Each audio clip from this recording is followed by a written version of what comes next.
This week, we're examining some business decisions within the industry, including some pretty strong comments from Take-Two's CEO. This is the Good Game, Bad Game podcast. This is a song I wrote about the Good Game, Bad Game podcast.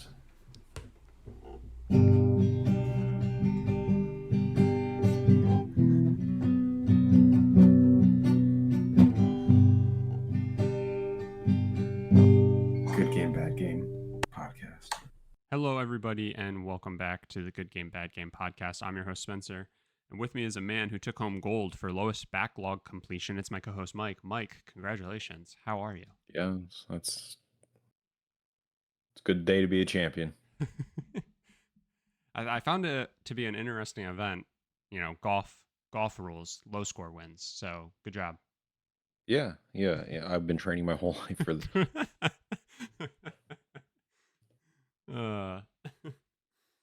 For once, Dude, I went to my barber last week, Uh-huh. and video games came up, and we ended up just like talking about mostly Splinter Cell. Actually, apparently everyone in the barbershop loves Splinter Cell. Nice. And he was talking about Knights of the Old Republic, and I was like, yeah, that's one of those games that I probably have 4 or 5 copies of. Never played. Yep. He's like, oh, dude, you gotta play. He's like, got the best twist in video games ever. I'm Really? like, yeah, maybe I'll check it out then. And then he's like, yeah, and it's got like 40 hours of storage. Like, how about just the cliff notes? And then you died. In that moment. Yeah, I literally just stared at myself in the mirror, just kind of zoned out. Hello, Kept talking. darkness, my old friend. Yeah, exactly. Like, I don't have 40 hours to put into Knights of the Old Republic. Yeah, you only have 40 hours to put into college football. Oh, I got more than that to put in college football. That's Just brought home my second natty last night. Of course you did. Beat Oregon. Nice. Officially 33-1 coach over 2 seasons. How does he do it? Got the most 4-star recruits in Syracuse history. Nice. Any 5? 1 5-star. Oh, I think I have 2 5-stars. Both linemen. The program is blossoming, and you just simply love to see it. Yep. Yeah, it's a good day for upstate New York. That's incredible. Back to the whole barbershop thing. Did you did you let them know to listen to the Good Game Bad Game podcast? I hear they advocate for Splinter Cell constantly. One guy jokes about it sometimes, but the other one is deeply passionate about it. Pretty dead serious, yeah. Yeah, I did bring that up. Listen, I'll pitch the GGBG podcast whenever I can. Yeah.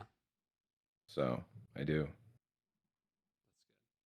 good. I was just mostly goofing. Well, you don't want me to? Oh no, I mean, obviously I do. Doesn't seem like it. Oh. Well, excuse me. Yeah, you're excused. What else did you get up to? Any other games or just you already know. Just college football. Just college football. All right. Hey. Look. I get it. You don't need to explain yourself to me. As a man who gets sucked into MLB and as a man who understands that you get sucked into Madden, you don't need to explain the college football conundrum to me.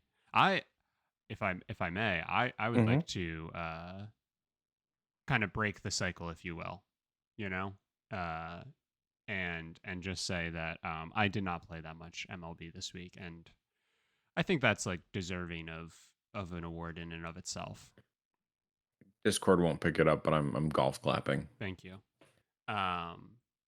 Let's see. I played Ice Age, Scrat's Nutty Adventure. What? Okay, sorry. I didn't mean to laugh. Go ahead. Continue. No. That was the right reaction. Let's see. On what? PlayStation 5? Yeah, yes sir. Okay. I played the PS5 version, and don't worry, I started up the PS4 version. That's to start catching back up on my platinum surplus for the challenge. Fun fact: I have now played like 7 games made by this game publisher, which is escaping me. But their thing is like yellow and pink, and I think it's like OB something. But they're the ones who are behind literally every, I'll call them like slop games, which is kind of unfair, but like it's like the Peppa Pig game was them. The DC League of Super Pets, The Adventures of Crypto and Ace was them. My Okay. Little Pony was them, right? And like I've played so many of these because they're all fairly short games and they're all just like bare bones platformers or like games like that. And literally starting up Ice Age knowing that it's like 7 hours to get the platinum or something like that, starting it up for the first time and seeing their like logo and stuff, I'm starting to feel like a combat veteran. Not to like have stolen valor or anything, but like I get war flashbacks now to Peppa Pig and the nonsense that that game was. What is the Um, name of the game you're playing? I need to like if I want to see if it's the developer that I'm thinking of. it's Ice Age Scrat's Nutty Adventure. Ice Age Scrats Nutty Adventure.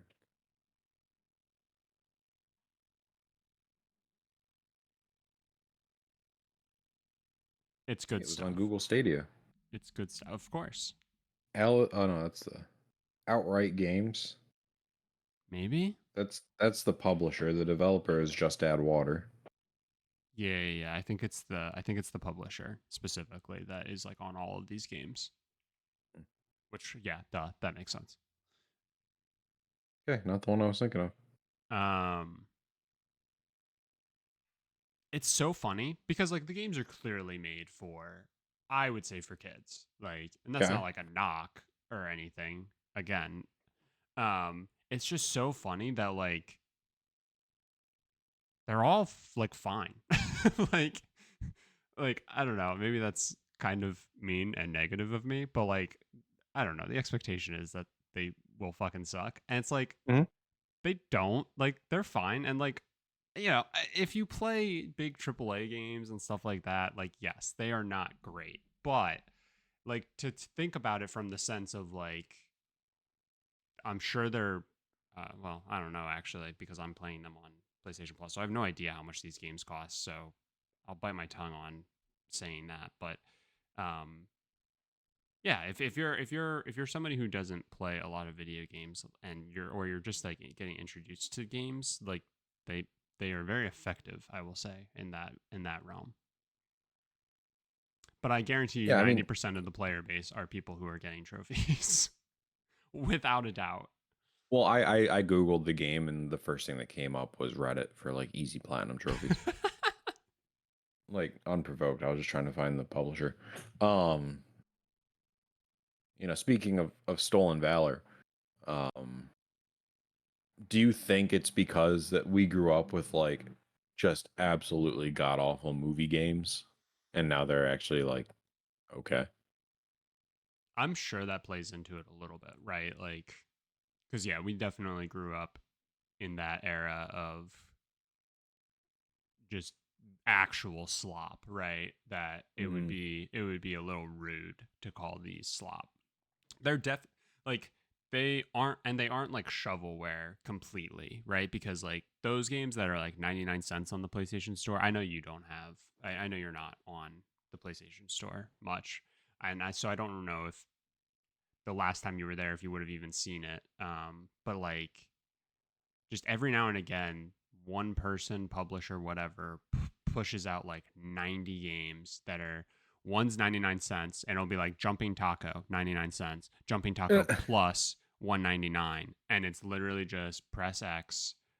It's like My Name is Mayo or yeah, My sure. Name is Mayo, right? Yeah. It's kind of like in that realm.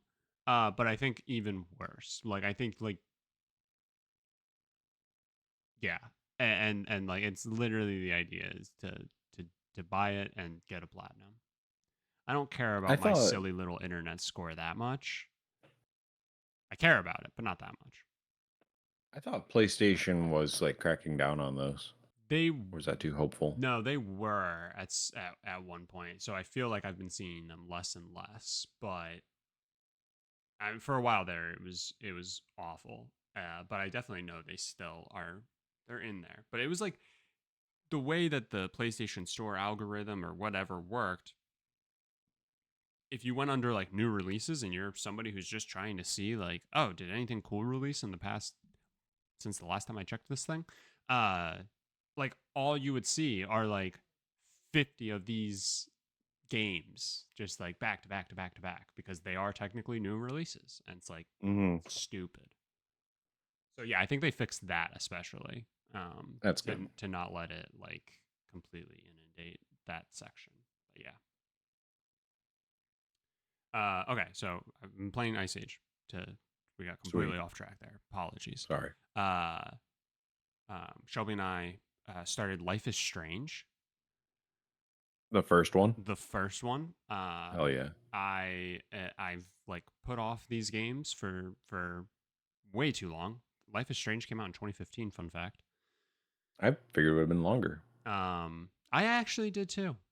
I thought like 2013, Yeah. but yeah, 2015. Um, and we just finished episode 2 last night. Um, Good game, good like it's just one of those like decision path narrative type games, and there's something about them. I love them. Um, so we started playing that, and we played a little bit of Moving Out 2, which was a Nice. very fun couch co-op game. Um, so yeah, played a bunch of different things. And I sorry, go ahead. I'll let you finish. no, I think that's it. I'm Yeah. I'm very excited about you playing Life is Strange. I can't wait for you to get to True Colors if you decide to play it. The plan is because all of those games are, of course, bear with me. The main reason we're playing them is because they're on PlayStation Plus. So, Hmm.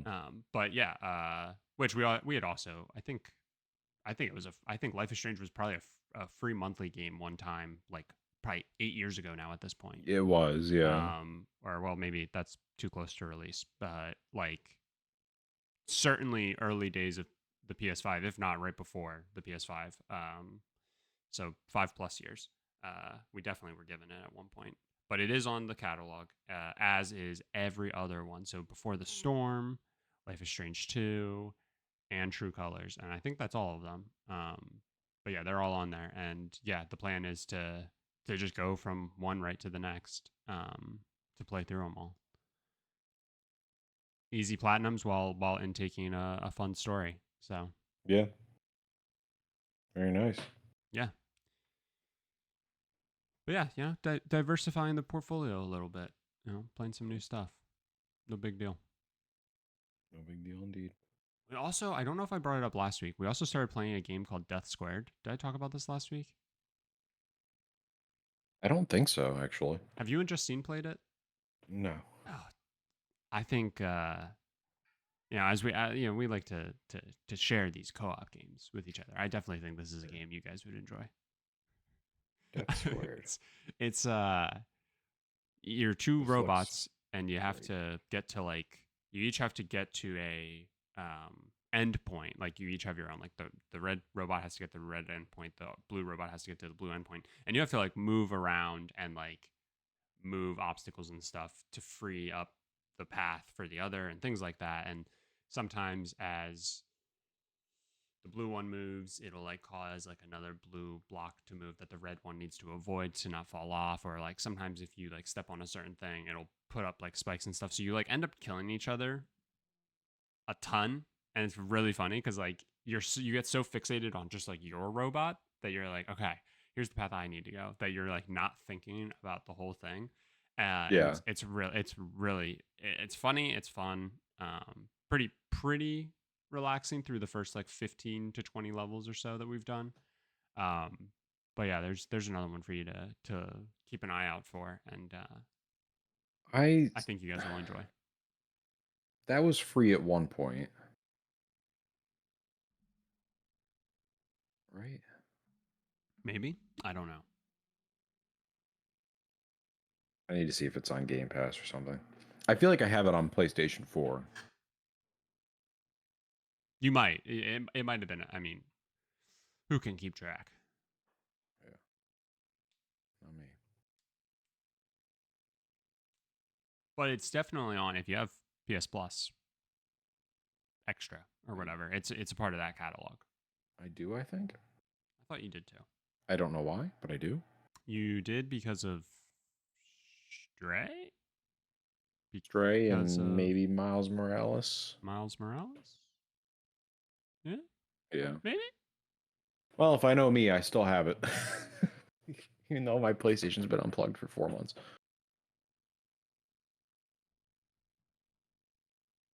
Okay, well, good recommendation. I got Justine will be thrilled to have to learn how to use a new controller again. you. Hey, it's not so hard.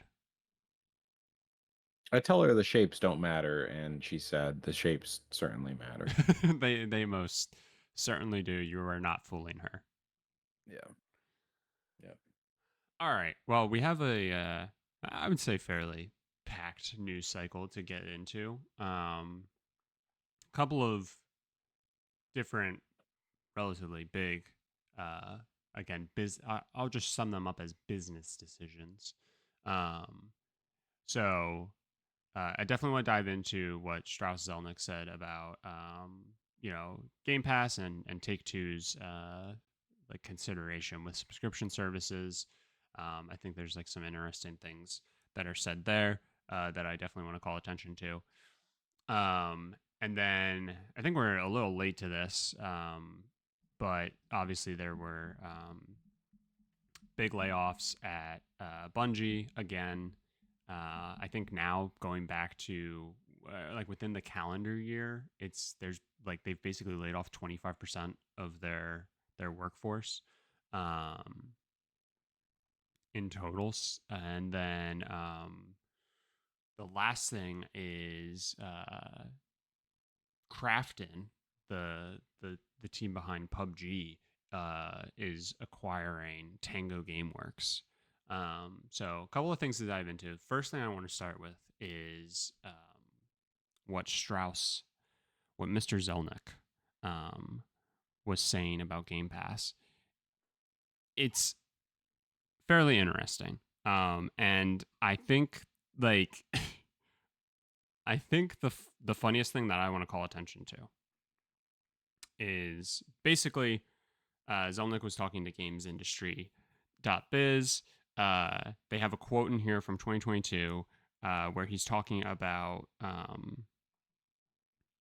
the concept of putting brand new AAA games onto a subscription service like Game Pass, or even if Take Two wanted to do their own, really, because they could with the catalog that they have. In 2022, he said that doesn't make any sense to us because economically speaking, we don't think consumers are prepared to pay for that, and we can't afford to turn our business upside down in a way that doesn't make sense economically. It's very rational thinking. If it doesn't work for your business model, then it doesn't work for your business model. The thing that I think is funny is they they then were asking him more recently about Xbox and their decision to really push Game Pass by putting Call of Duty on the service day and date. And they asked him, for his thoughts basically like that. And he said the following: I think that offering a frontline title with a premium price in a subscription service day and date will push consumers to that subscription service for at least a period of time. He then goes on to add, after they asked if this will impact Take Two's views of subscription opportunities, and he says, no, it won't affect our decisions because our decisions are rational. I just Indeed. think That's a good line. it's just so like biting and like so like concrete, and not, there are no smoke and mirrors about that at all. And I just thought that was like, I thought it was very funny reading it, and I also thought, all right, well, this is definitely going to rile up some people, because I don't necessarily think it's like meant to be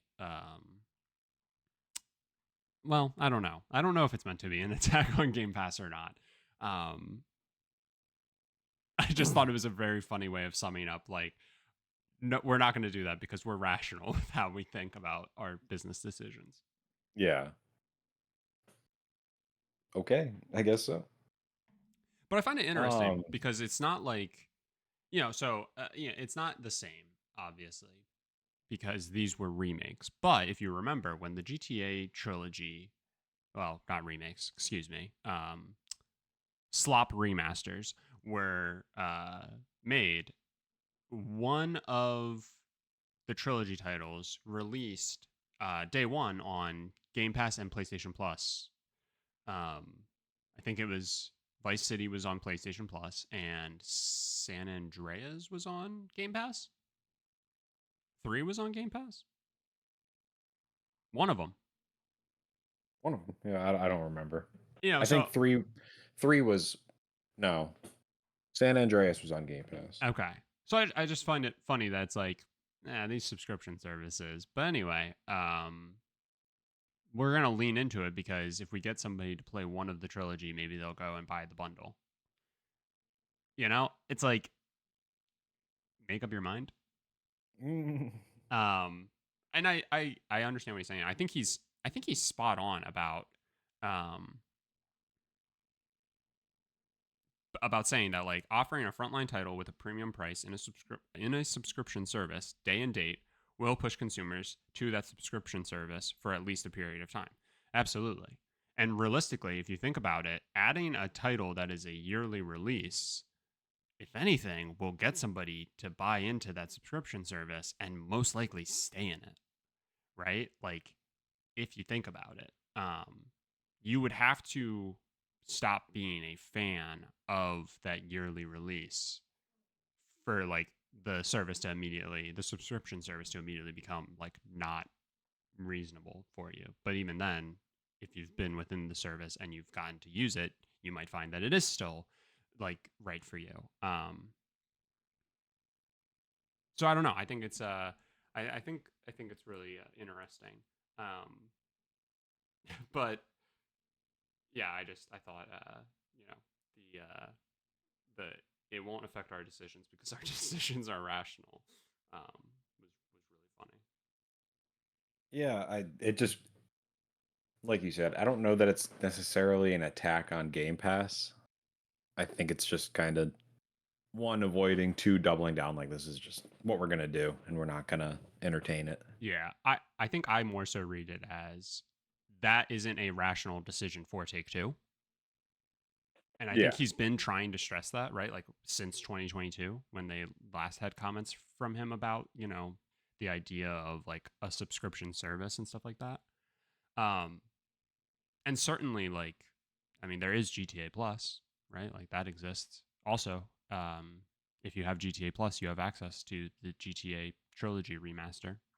So, right, like, there are avenues for them to take advantage of these types of things. I think, like, the main thing of day and date and stuff like that is just not appealing to uh, a company like Take Two, specifically when you're thinking about, like, their big cash cow is about to come out at the end of next year, and its Hmm. name is GTA 6. Like, why would you put that on a subscription service? Like, that does not make any sense. You're bound to lose money in that type of situation, and, like, to call that out isn't necessarily an indictment against Game Pass. Not every game can be successful on Game Pass. There are definitely plenty, though, that can find success because of Game Pass, and I think that's, like, the important nuance of something like this. Hmm. Yeah, I mean, when you know that somebody's going to pay $70 up front, if not more, for your game, doesn't make sense to have it on Game Pass. Especially when you know it's going to be one of the biggest, like, entertainment, like, releases ever, right? Like, Hmm. like, you already know you are sitting on something that is going to be one of the most successful pieces of entertainment ever, and you haven't even released it yet. And, like, it's like it's a foregone conclusion, right? Like, it is without a doubt going to be massive, Yeah. in terms of sales and stuff. So you would definitely be stunting it with a move like this. Um, Now, just to kind of cuck Take-Two a little bit. It Takes Two was on Game Pass, so and that game did just fine. Yeah. That's all I have to say. That was more just a shot at Take-Two and CEO Strauss Zelnick Well, with a shit-eating grin. I think there's other things to attack them for as well, because they talk about how, it's not a good business decision to put a game like that on a subscription service. Is it a good business decision to lay off a massive amount of employees when you're sitting on a cash cow that's going to release in a year? Isn't that If kind it of a bad look? if it increases shareholder value, It's just it's so grody then to like go through the rest of this again, this article on gamesindustry.biz, and to see, we announced we have cut about 165 million out of the annual run rate of the business. We were going through cost cutting strategies left and right, and then you go a little bit further and it's, Take Two laid off members of the publishing team and closed internal private division studios Roll 7 and Intercept Games. It's like, ooh, that's an interesting look. And they Take Two has, independent titles and stuff like that within its portfolio. Potentially putting those types of games on Game Pass or on a subscription service would potentially be to the benefit of those games, especially if you're not doing enough to work to get those games out in front of the right people. So it's pretty interesting to, I think, surface level look at this as like Take Two, Rockstar, Grand Theft Auto, but like that's not all Take Two is. Take Two is huge, right? Like they have 2K under them, they have NBA, they have so many different game studios underneath them that it's very easy to just stop at the very top and just look at it as like a decision for Grand Theft Auto 6, but that's not their only game. And if their way of thinking is that is their only game, then what are we really doing here?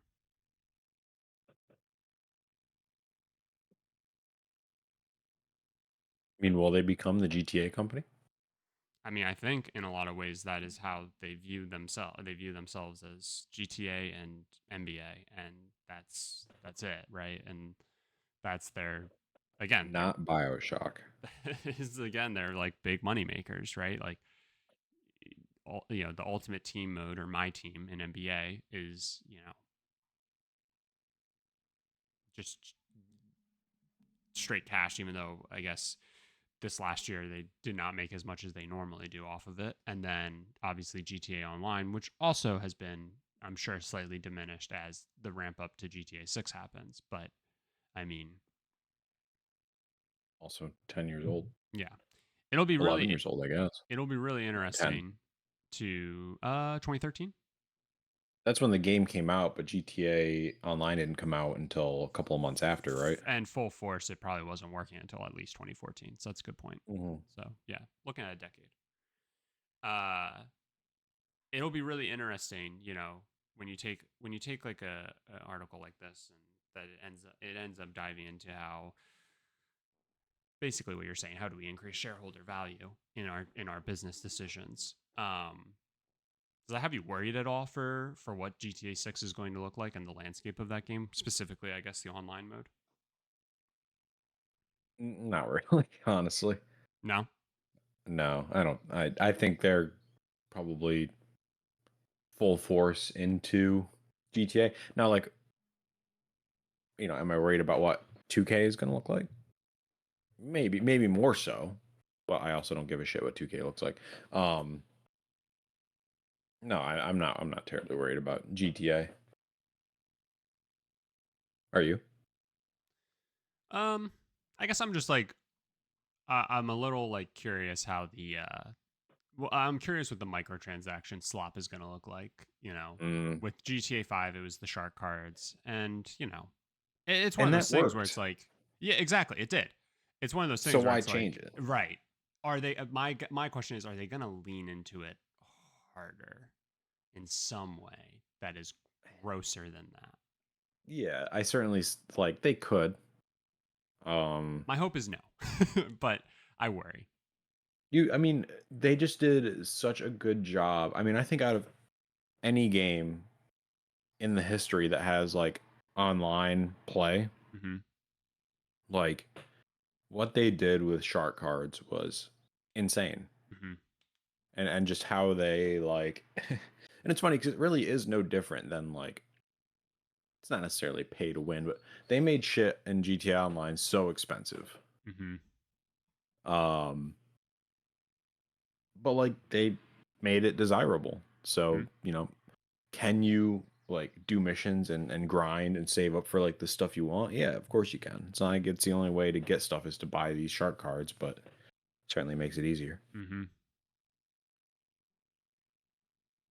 I don't know. I think if they just stick with their model, they'll be fine. I I don't think think people are really going to see through it. I think so too.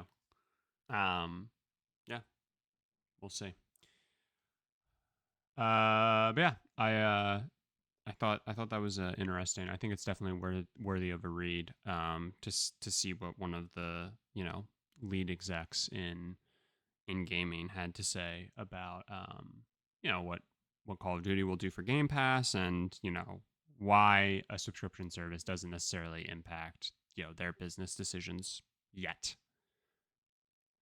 Okay, let's talk about Bungie, shall we? Sure. Let's talk about Bungie. I feel like when the Bungie acquisition happened, we were both fairly like high on it, right? Yeah, I mean, I think it was a good move for PlayStation. Yeah, yeah. Do you still feel that way? I think it's still yet to kind of be proven out for them. I mean, it seems, and I don't know if it's just timing of things because it was winding down anyway, but it seems like Destiny 2 has gotten measurably worse. And like I see it way less. Like I've seen Destiny 2 content pretty much, every month since it came out until the acquisition happened. Um yeah, I don't know. I think we're gonna have to, to really say yay or nay on that, we have to wait for Marathon to come out. Yeah, I think you're right. I think that it will be a true like pressure test for PlayStation And for this that's deal. that's strictly from the consumer standpoint. Yeah. Um do I think they're cannibalizing the business? Yeah, kind of. But technically they're right to do that. Yeah. I mean, so I find it really interesting because it seemed like when PlayStation, or it seems the more we look at it, it feels like the PlayStation acquisition was actually like saving Bungie in a lot of ways, right? Because it seemed like they were kind of starting to tread water and maybe having trouble, uh, staying afloat. So it really felt like this was like a good cash injection, and the way we were looking at it, right, was like PlayStation was going to let them continue to be like independent, right, and like PlayStation wasn't going to be making all of their decisions for them and stuff like that. And now that's seemingly changing. Herman Holst is effectively like overseeing Bungie. And Which, sorry, can I just say this real mm-hmm, quick? mm-hmm, If you would have told me that 10 years ago, I would have told you that Bungie was going to become like a Goliath. mm-hmm. But now I think Herman Hulse has way too much on his plate. Anyway, Well, and continue. I feel like it's being added to his plate because of these moves that are happening. So, from my understanding, the decision for layoffs and stuff like that is from Bungie. Now, I guess we don't know if does PlayStation pass that is PlayStation passing that along, but it seems like from internal employees, current and former, that they believe it to be a like failure on Bungie's leadership specifically, as it pertains to these layoffs. They don't see it as necessarily indicative of something that Sony or PlayStation has like forced down the pipeline. So that's where I'm like, is that why this is now being shoveled onto Herman's plate? And because I agree with you, the dude I feel like has way too much on his plate. So you have to wonder how much he's going to actually be able to help the situation, if at all.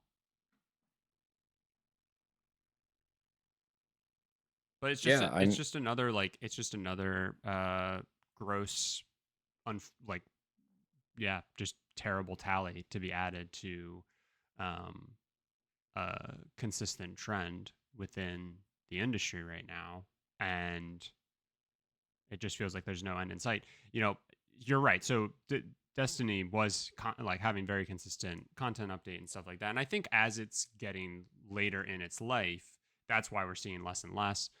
And I think the like most recent DLC, the final shape or whatever, was just finished, and I don't actually don't know if that officially came out or not. I'd have to double check, but obviously, like the big updates start to become fewer and far between as you get towards the end of a game's life cycle, and I think that like is pretty consistent, even if it's not necessarily consistent with what we've seen from Bungie with their like timely and very consistent updates themselves. Um, but it's just like you work hard on something, um, and this isn't just a Bungie thing, right? But you work hard on something, it gets great reviews, it sells well, blah blah blah, so on and so forth, and then you are handed walking papers. yeah. Um, it's as somebody who doesn't like work in the industry and have to face that kind of like turmoil, it's so frustrating still to watch it happen and see people rewarded for good work, right? With pretty much like the worst thing um, that can happen to you in terms of a career. Yeah, and I think it's a weird staffing model, but it's become a trend where like game developers are hiring staff across the board, creative, technical, business, etc. Um, they're basically hiring them on a project basis, like almost like they're contract workers, but they're full W-2, benefits eligible, I imagine, Mm-hmm. employees. But then once a project is done, they just cut them loose. Um, it feels very intentional at this point. Like that is just the model. It's like contracted but permanent workers. Mm-hmm. I don't know. It's Yeah. I would Um, love to see the case behind it. Going into the Forbes article, I found the section. So the final shape did come out, Okay. and yeah, in the article it says Bungie worked tirelessly to release the final shape, which ended up being its best expansion to date and delivered on every front. So again, it literally just falls right into that hole.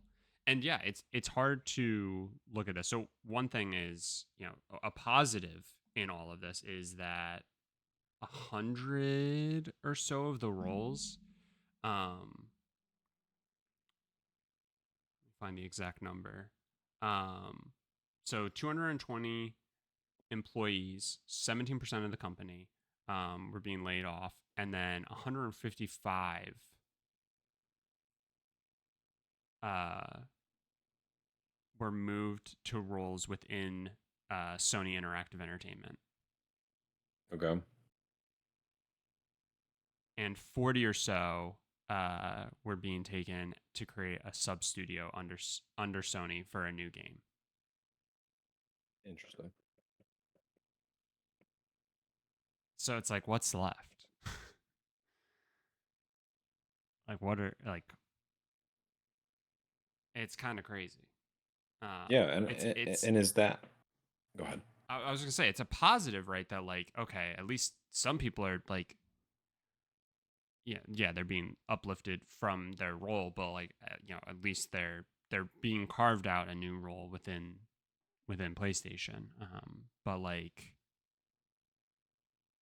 it's still not. It's like it's a very very small like win amidst all the bad. There's this very interesting trend in staffing right now called, and it's not new, but it's just becoming more and more popular. It's called pooled resources. Okay. And basically you go from you take a team of specialists and make them generalists. Hmm. And I almost kind of wonder if that's what the gaming industry is angling into. So like instead of Sony having, let's just stick with game developers at this point, but it can apply to anybody. Instead of having like Bungie has their developers and um Gorilla has their developers and Naughty Dog has their developers. They're just all under like Sony Uh-huh. or PlayStation, Yeah, yeah. whichever. Yep. And then they just get assigned to projects, as their talent aligns, or even as it doesn't, which is my concern about it. Right. Yeah, in theory, right, it's not a bad move, right? To kind of have like a roster of people to pull from, and you just use them as necessary. But you bring up the right thought, which is, but are you putting people into their actual right box, Yeah, and or I are I you feel just like, throwing and bodies at a problem? right, and that's kind of the business way of solutioning, I think. But I imagine if you're a game developer, like for me, if I were to get into the video game industry, I wouldn't want to just work for like any studio. Like I'd want to work for specific studios. Um, Right. and I feel like you can't take somebody, or I think it's not necessarily a good idea to take somebody who like likes building family friendly like cartoon games and put them on the Last of Us team. Right. Just because they can do the skill, like doesn't mean they should, because their heart's not in it, and like Hmm. they're creative. I don't know. That's just not where they go creatively.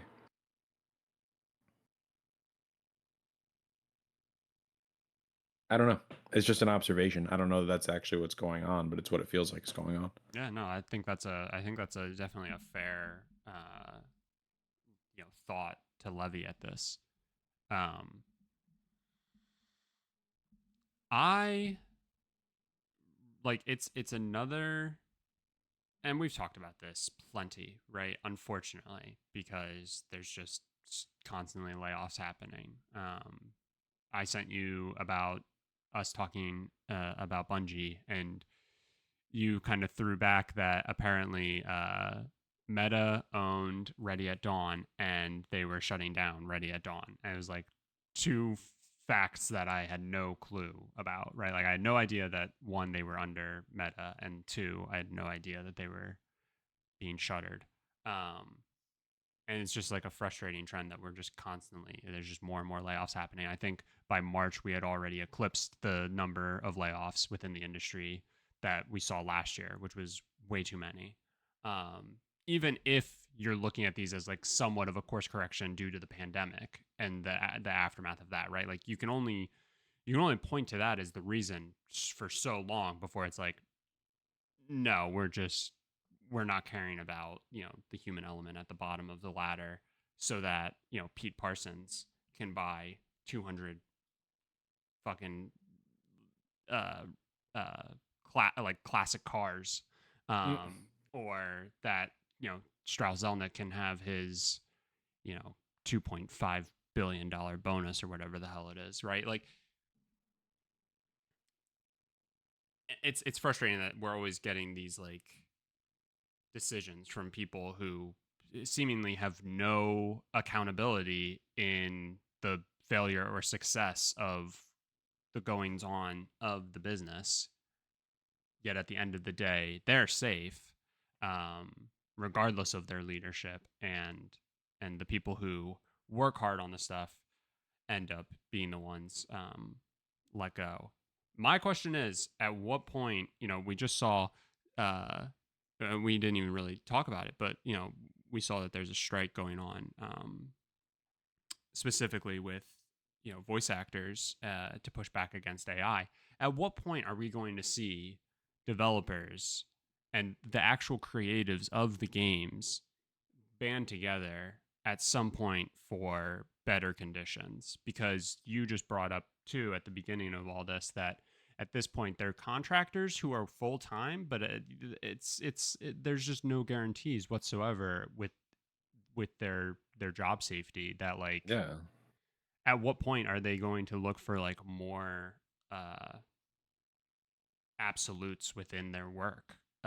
Because it feels like we've got to be up against a breaking point, and if we aren't, I mean, the industry's so cooked. Well, I think what you do, and I'm just going to make this example for the United States, is you need to get a group of people together to make a case to the SEC, because I think the issue that's happening, or what we're seeing the fallout from, is all of these large companies kind of getting defensive with the game industry. Mm-hmm. And it's when we were in acquisition hell. The conversation was, oh, who's going to be bought next? And now we're seeing that, like, oh shit, like this is terrible because, companies with money were just, you know, throwing it out there to buy developers in case they needed them. And now it's turning out, well, we don't actually want to get into this line of work. And so they just destroy the company, Mm-hmm. which is not bad for gaming. And that's got to be some sort of like, uh, I guess it'd be the FTC, not the SEC, but it's got to be some sort of trade violation to like basically defensively buy a company because you don't want one of your competitors to decide you don't need them and cannibalize them. Mm-hmm. Strip them for I don't, parts. yeah, or just I don't think Ready at Dawn. I don't think anybody is necessarily getting moved anywhere else in meta. I think it's just done. I think Yeah, they're just fired, and that's it. and that was a talented team of like former Naughty Dog, right? I think so. Yeah. Yeah, I mean, they were solely working on like PlayStation stuff for most of their existence. yeah. I mean, it's just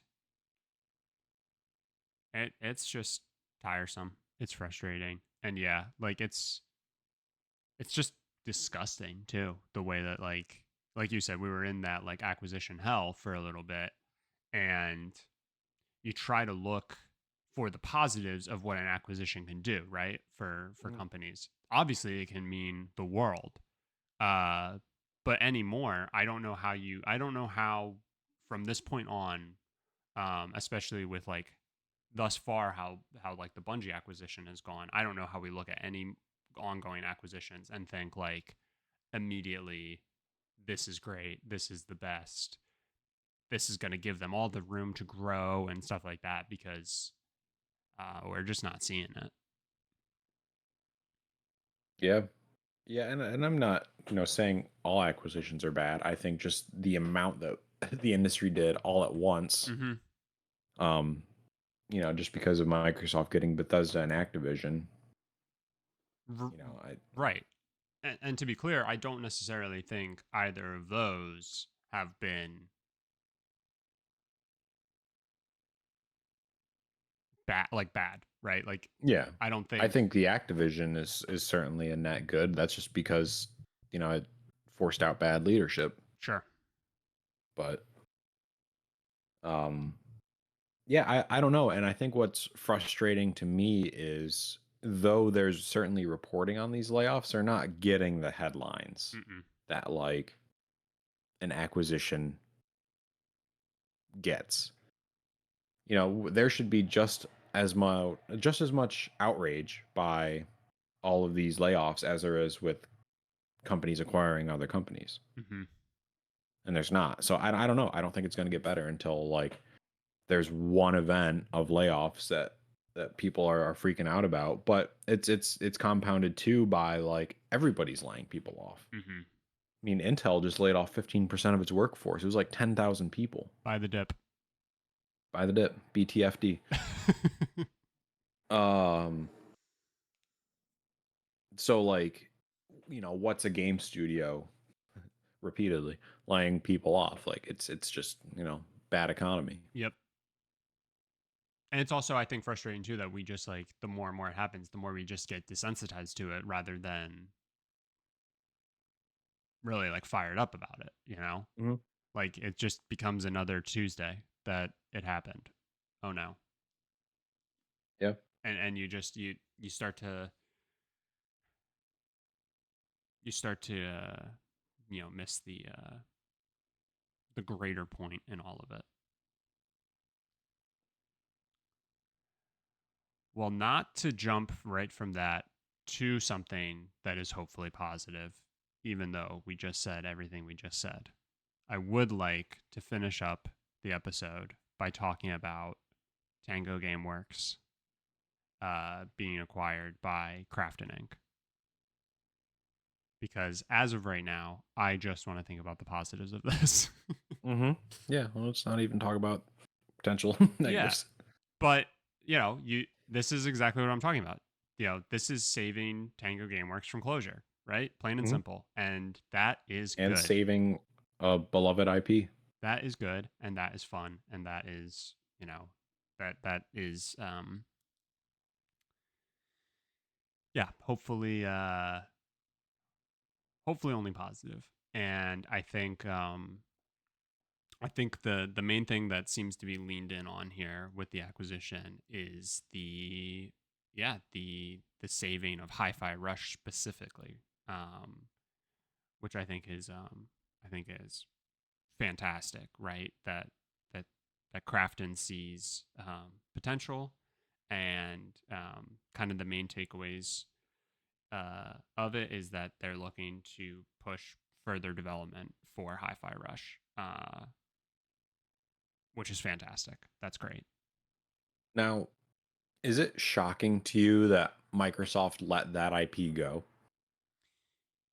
I mean, I would say that yeah, it was shocking to me because it fell into the realm of you released a success, had a pretty solid reaction from the public, and what's your reward?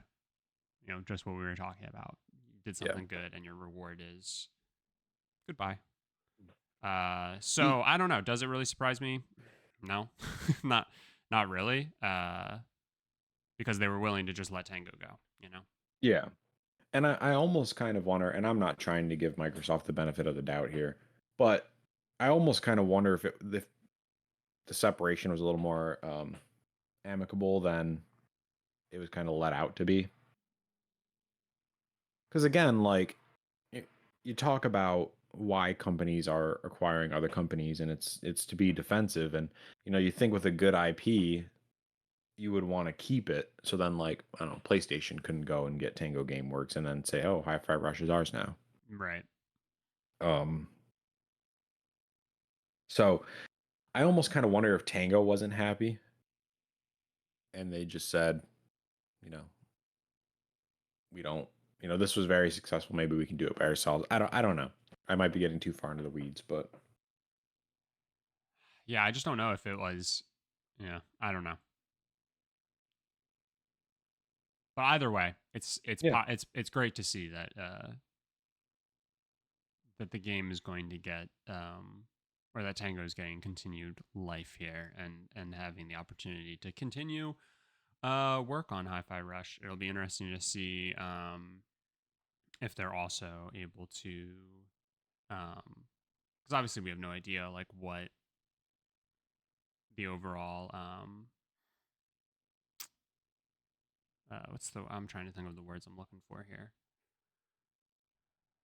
Like how much resources are they going to have in order to be able to make games, right? Like they made Ghostwire Tokyo. They obviously have the Evil Within franchise. So games that are like I don't know if horror is really the right word, but like darker, and yeah, then you get this bright, vibrant music themed game, Hi-Fi Rush, right? Which was definitely a left turn for them. So it'll be interesting to see, like, do they continue work with uh, games like Evil Within and like those types of darker games, or are they now solely a a hi-fi rush, upbeat, fast-paced, bright, vibrant studio. It would be interesting to see what the future looks like for them. But overall, just happy that they at least get the opportunity to continue working on a breakout success that, again, was a left turn for them. And it did really well. Yeah, I kind of think they're gonna almost become the Hi-Fi Rush studio. Um, I think they should at least make one more and see how it does. Mm-hmm. Yeah, we'll see. Definitely a team that I will be keeping close eye on. Hopefully, hopefully they're given the opportunity to just continue to do the work that they want to do. I think the nice thing is like, so for example, I didn't even know that PUBG was published by Krafton. No idea. Yeah, if you Um, would have asked me who publishes PUBG, I would not have been able to tell you. yeah. So I think that's a good thing. I think that means they're kind of hands off. They supply money and resources where they need to, and let the studios do what they need to do. Yeah,